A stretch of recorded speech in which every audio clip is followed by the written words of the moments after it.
कपिल जी, मैं आपको धन्यवाद देता हूं और ये फिल्म बनाने के लिए, ये वेब सीरीज बनाने के लिए बहुत बहुत धन्यवाद। कहां का सत्यमेव जयते, कहां का सत्यमेव जयते, कहां का सत्यमेव जयते। सुप्रीम कोर्ट के जजेस, हाई कोर्ट के जजेस जरूर इसको देखें और आत्मचिंतन करें कि भारत की न्याय प्रणाली कहां पहुंच गई है। भारत में टोटल 5 करोड़ केसेस तो वो हैं जो district court, high court, supreme court में है। इसका मतलब 5 करोड़ परिवार न्याय की आशा में बैठा हुआ है। ऑन एन एवरेज एक परिवार में 6 आदमी रख लीजिए, तो यानी 30 करोड़ लोग न्याय की आस लगाए बैठे हुए हैं। 30 करोड़ का मतलब एक अमेरिका, 30 करोड़ का मतलब 15 ऑस्ट्रेलिया, 30 करोड़ का मतलब 7 कनाडा, 30 करोड़ का मतलब 1.5 ब्राजील। इतने लोग भारत में न्याय की आस में बैठे हुए हैं। और ये 5 करोड़ केस तो वो हैं जो district court, high court, supreme court में है। इसके पैरेलल हमारे देश में एक और जुडिशियल सिस्टम है, उसको कहते हैं तहसीलदार, एसडीएम, एडीएम, डीएम, कमिश्नर, जहां पे चकबंदी के मुकदमे चलते हैं। वो इस 5 करोड़ में काउंटेड नहीं है। जो तहसीलदार के यहां मुकदमा होता है, एसडीएम के यहां मुकदमा होता है, एडीएम के यहां होता है, डीएम के यहां होता है, चकबंदी अधिकारी जिसको सीओ कहते हैं, डीडीसी कहते हैं, एसओसी कहते हैं, वो इसके पैरेलल में है और 5 करोड़ मुकदमे वहां पे भी चल रहे हैं। इसका मैं लाइव एग्जांपल देना चाहूंगा भारत की ब्लैक जस्टिस सिस्टम का। 1985 में जौनपुर में एक 10 बीघे जमीन का मुकदमा शुरू हुआ था। अभी वो सबसे नीचे पायदान पे है, जिसको कहते हैं चकबंदी अधिकारी। 1985 में मुकदमा शुरू हुआ, 2023 आ गया, लगभग 37 साल बीत चुके। 37 साल में यह नहीं तय हो पाया कि असली विल कौन सी है। 2 लोगों ने क्लेम किया, वो कह रहे हैं मुझे विल मिली है, वो कह रहे हैं मुझे विल मिली है। 37 साल में यह नहीं डिसाइड हो पाया असली विल किसकी है। अगर मान लीजिए आज डिसाइड हो जाए तो सीओ के बाद एसओसी, एसओसी के बाद डीडीसी, डीडीसी के बाद हाई कोर्ट, हाई कोर्ट के बाद सुप्रीम कोर्ट, यानी अभी 35 साल और लगेगा, 70 साल लगेगा। सेकंड जनरेशन मुकदमा लड़ रही है, ऑलरेडी सेकंड जनरेशन मुकदमा लड़ रही है और इसी स्पीड से काम हुआ तो मुझे लगता है थर्ड जनरेशन आके मुकदमा जाके तब जाके सुप्रीम कोर्ट पहुंचेगा। दूसरा एग्जांपल, एक ग्लेरिंग एग्जांपल आपको देता हूं। 1971 के वॉर में पाकिस्तान में बम फेंकने वाले, पाकिस्तान के फौजियों के बहुत सारे बैंकर तोड़ने वाले एक कर्नल कबोत्रा है, पंचकुला में रहते हैं। दुश्मनों को उन्होंने दांत तोड़ दिए। आज 2000 से उनके मकान पे किसी ने कब्जा किया हुआ है। 2023 आ चुका है, 23 साल में वो अपने मकान को नहीं छुड़ा पाए। अभी मामला पंचकुला की डिस्ट्रिक्ट कोर्ट में है, उसके बाद चंडीगढ़ हाई कोर्ट जाएगा, फिर सुप्रीम कोर्ट जाएगा। तो 23 साल में वो सबसे नीचे पायदान पे है। वास्तविकता यह है, अंग्रेज चले गए, अंग्रेजी कानून यहीं छोड़ गए, अंग्रेजी व्यवस्था यहीं छोड़ गए। यह व्यवस्था भारत में न्याय देने के लिए नहीं बनी थी। ये जो न्यायिक जुडिशियल सिस्टम था भारत में जो बनाया गया, वो केवल और केवल भारत को लूटने बांटने के लिए बनाया गया था। क्योंकि कानून वही चल रहा है, जुडिशियल सिस्टम वही चल रहा है, इवन हमारा ड्रेस भी वही चल रहा है। अंग्रेज काले कपड़े पहनते थे, हम भी काले कपड़े पहनते हैं। अंग्रेज जून के महीने में उनको गर्मी लगती थी तो 1 महीने छुट्टी करके इंग्लैंड चले जाते थे। आज भी हमारा हाई कोर्ट, सुप्रीम कोर्ट पूरे मई जून बंद रहता है। अंग्रेजों को क्रिसमस के टाइम में दिसंबर में छुट्टी मनाना जाना होता था, 1 महीने छुट्टी कर चले जाते थे। आज भी हमारी हाई कोर्ट, सुप्रीम कोर्ट दिसंबर में, क्रिसमस के टाइम में 15 दिन 20 दिन बंद हो जाती है। तो सोच वही है, किताबें वही है, व्यवस्था वही है, कानून वही है, तो स्वाभाविक सी बात है जस्टिस होगा कहां से? जस्टिस कैसे होगा? हम 2023 में 1860 का इंडियन पिनल कोड लेके घूम रहे, 1861 का पुलिस एक्ट लेके घूम रहे, गवाहों के बयान 1872 के कानून से हो रहे। हमने सब कुछ वर्ल्ड क्लास कर लिया, लेकिन अपने जस्टिस सिस्टम को कंपेयर करने की कोशिश ही नहीं किया।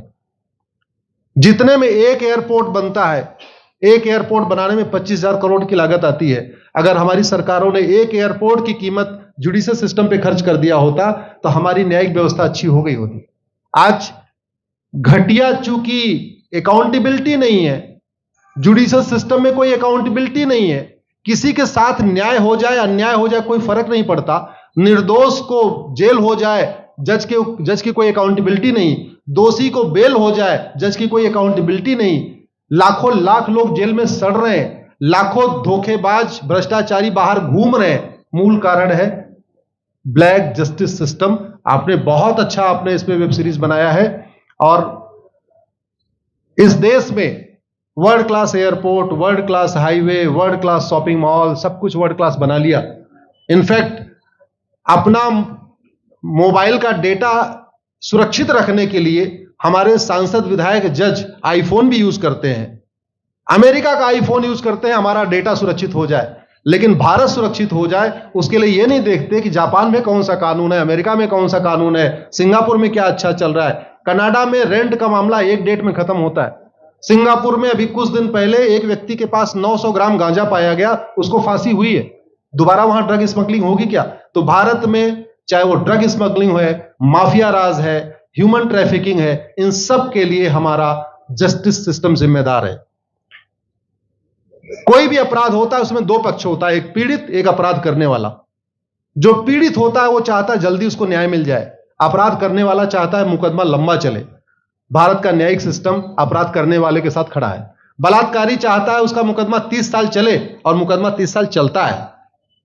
भू माफिया चाहता है कि गरीब की जमीन पे कब्जा कर ले, उसका मुकदमा 50 साल चले, और आज की डेट में मुकदमा 50 साल चल रहा है। इसका मतलब वर्तमान न्यायिक सिस्टम बलात्कारी के पक्ष में है, भू माफिया के पक्ष में है, ड्रग स्मगलर के पक्ष में है, ह्यूमन ट्रैफिकर के पक्ष में है, नक्सलियों के पक्ष में है, माओवादियों के पक्ष में है, जो लोग देश विरोधी काम कर रहे हैं उनके पक्ष में है। 40 साल 50 साल के बाद किसी व्यक्ति ने मिलावट करके लोगों का स्वास्थ्य खराब कर दिया, उसको 50 साल के बाद सजा हो रही है। इस बीच उसने कम से कम पता नहीं कितने लोगों का और भी कर दिया। तो ये जो जस्टिस सिस्टम होता है दवा की तरीके काम करता है। जैसे दवा अच्छी होती है बीमारी तुरंत ठीक हो जाती है, अगर दवा घटिया होती है तो बीमारी बढ़ जाती है। दवा खाने के बाद शरीर एज इट इज नहीं रहता, या तो बीमारी ठीक होती है या तो बीमारी बढ़ती है। अगर कोई आदमी एक गांव में किसी के साथ कुछ गलत कर दे, उसको 6 महीने के अंदर सजा हो जाए, साल भर के अंदर हो जाए, दूसरा अपराध वहां नहीं होगा। लेकिन अगर उस व्यक्ति को पनिशमेंट नहीं मिला तो स्वाभाविक सी बात है उसने उसको और मोटिवेट कर दिया। कहते नहीं ऐसे बुखार है, तुरंत 2 गोली खाइए बुखार ठीक हो गया, लेकिन अगर आपने दवा नहीं खाई या गलत दवा खा लिया तो टाइफाइड होगा या निमोनिया होगा। दुर्भाग्यवश ये हमारा जस्टिस सिस्टम यही कर रहा है। आज की डेट में जितनी समस्याएं हैं, चाहे वो घूसखोरी है, जमाखोरी है, मिलावटखोरी है, कालाबाजारी है, नशा तस्करी है, मानव तस्करी है, सोना तस्करी है, ड्रग स्मगलिंग है, या नक्सलवाद है, या माओवाद है, या कट्टरवाद है, जो भी समस्याएं हैं, उसका एक बहुत बड़ा कारण यह है कि हमारा जस्टिस सिस्टम उसको टैकल नहीं कर पा रहा है, उसको पकड़ नहीं पा रहा है, और इसीलिए भारत में अराजकता है। मैं तो इतने जानता हूं, ऐसी कोई बीमारी नहीं जिसकी कोई दवाई नहीं, ऐसी कोई समस्या नहीं जिसका कोई समाधान नहीं। हम हर चीज के लिए बाहर से चीजें खरीदते हैं, तो हम ये क्यों नहीं देख रहे हैं कि आखिर चाइना का जस्टिस सिस्टम कैसा है, सिंगापुर का कैसा है, कनाडा का कैसा है, फ्रांस का कैसा है, और अमेरिका का कैसा है। हम क्यों नहीं बेस्ट प्रैक्टिसेस उनकी अडॉप्ट कर लेते। दुनिया के कई देशों ने नार्को पॉलीग्राफ ब्रेन मैपिंग कानून बना दिया। मेरी बहन दीपिका नारायण बैठी हुई है, ये लगातार फॉल्स केसेस के खिलाफ, इनको मैं देखता रहता हूं, एक्टिव रहती है। एक कानून बन जाए नार्को पॉलीग्राफ ब्रेन मैपिंग, और कंप्लेन पे अंडरटेकिंग ले लिया जाए कि जो कुछ मैं शिकायत कर रहा हूं इसके लिए मैं अपना नार्को पॉलीग्राफ ब्रेन मैपिंग कराने के लिए तैयार हूं, हजारों की संख्या में फेक केसेस खुद ही खत्म हो जाएंगे। आज की डेट में लोग जुडिशरी की लापरवाही के साथ साथ फर्जी केस से परेशान है, फर्जी गवाही से परेशान है, फर्जी एफआईआर से परेशान है, हजारों परिवार परेशान है। कई बार देखा गया कि जो फैमिली के केसेस होते हैं उसमें कितने सारे फेक केसेस भी आ रहे हैं। तो जो वास्तव में दोषी हैं उनको पनिशमेंट नहीं मिल पा रहा है, जो निर्दोष हैं उनके खिलाफ फर्जी केसेस हो रहे हैं। आज की डेट में गांव में एक दबंग अगर जमीन कब्जा कर लेता है, किसी की हिम्मत नहीं पड़ती उसके खिलाफ कोई गवाही दे दे। लोगों को अपनी जमीन छुड़ाने में 30 साल लड़ना पड़ रहा है, 35 साल लड़ना पड़ रहा है। अगर 30 साल 35 साल के बाद कक्कड़ जी उसको अपनी जमीन मिल भी गई तो उसके साथ न्याय कहां हुआ? 35 साल में उसका टाइम बर्बाद हो गया, 35 साल में उसका पैसा बर्बाद हो गया, 35 साल वो मेंटल ट्रॉमा में रहा, 35 साल उसने तारीख पे तारीख झेली है। और मैं तो डिस्ट्रिक्ट कोर्ट में कई बार जाके देखा, ऐसे परिवारों को देखता हूं जिनके पास बस से आने के लिए पैसा नहीं है, साइकिल से आते हैं।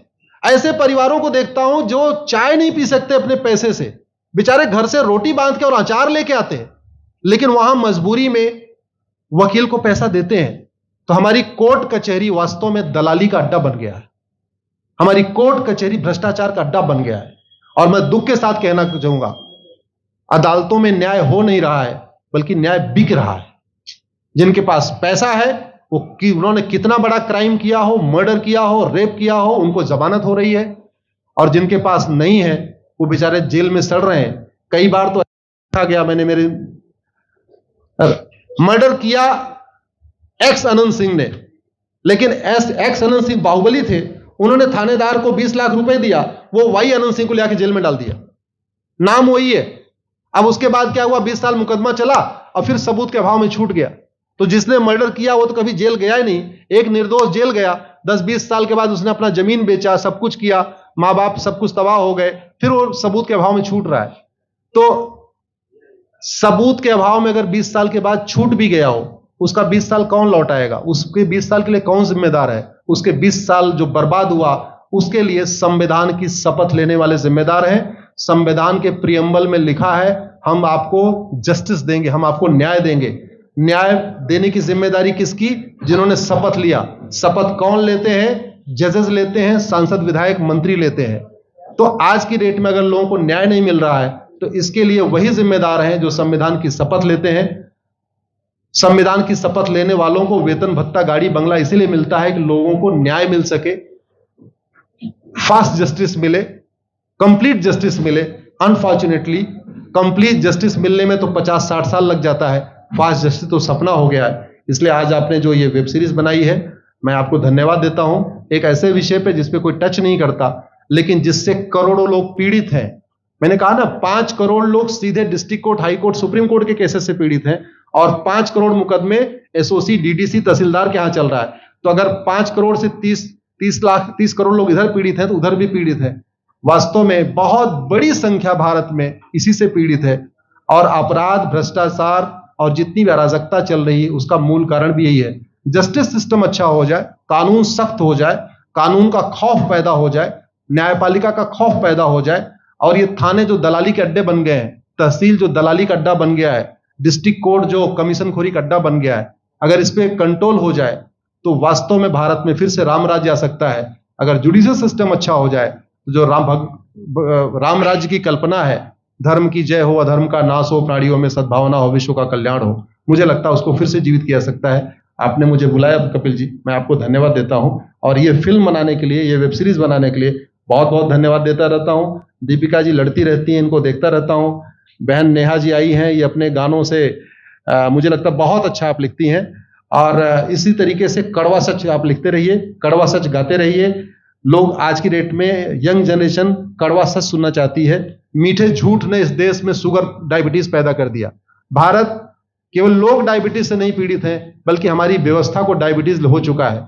और उस डायबिटीज को दूर करने के लिए नेहा राठौर जैसी बहनें जो सही बात कह रही हैं, दीपिका जी सही बात कह रही हैं। आप लोग जो है बहुत अच्छा काम कर रहे हैं। और आपने, कक्कड़ साहब, आपने बनाया वेब सीरीज, आपको विशेष आभार, धन्यवाद देता हूं। यही निवेदन करता हूं, इस वेब सीरीज को ज्यादा से ज्यादा देखें। और खास तौर पे अगर आपके जानने वाले कोई जज हैं, कोई आईएएस हैं, कोई आईपीएस हैं, मंत्री, सांसद, विधायक हैं, उनको भी एक बार फोन करके, व्हाट्सएप करके एक बार कहिए कि वो भी इसको जरूर देखें। क्योंकि अल्टीमेटली न्यायिक व्यवस्था बदलने की जिम्मेदारी उन्हीं की है जिनको वेतन, भत्ता, गाड़ी, बंगला, free air ticket, free rail ticket और वीआईपी व्यवस्था मिलती है। ये व्यवस्था उन्हीं को बदलनी है। जय हिंद, धन्यवाद।